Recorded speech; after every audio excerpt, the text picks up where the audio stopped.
Ladies and gentlemen, in the battle between law and grace, between legalism and liberty, between religion and relationship, grace wins.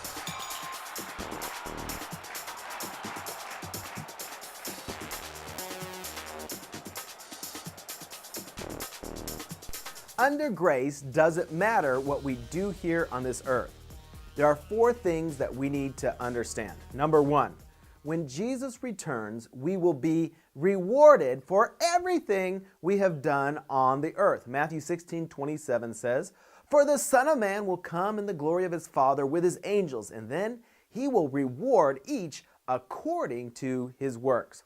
While the word rewarded usually has positive connotations, here it does not have that meaning. Here the word simply means that you will get what is coming to you as a consequence of the things you have done. Number two, at the judgment seat, our works here on this earth will be judged. Revelation 20:12-13 says, "I saw the dead, small and great, standing before God, and books were opened, and another book was opened, which is the book of life.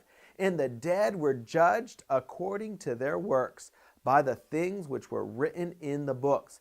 The sea gave up the dead who were in it, and death and Hades delivered up the dead who were in them. And they were judged, each one according to his works."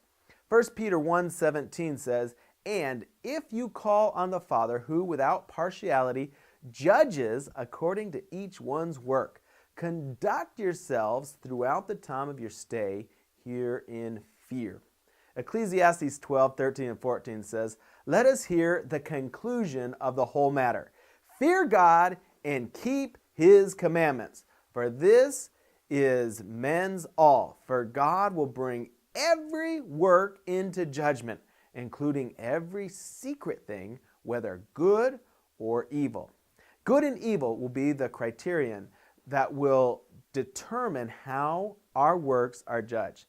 The epic struggle between good and evil is at last being sorted out. Be assured, God is not an impartial judge. He will not judge unfairly, but his judgments will be found to be justified. And number three, God will reward us in heaven for our works.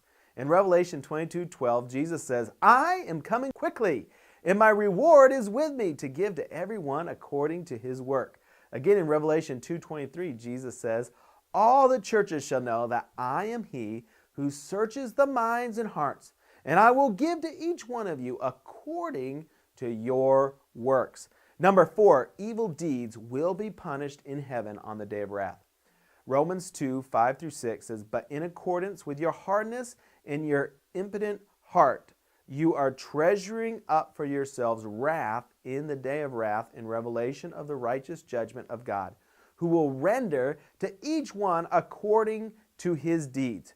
Wrath, anger, and its consequences will one day be the portion of those who are found to be unrighteous. However, you have a choice.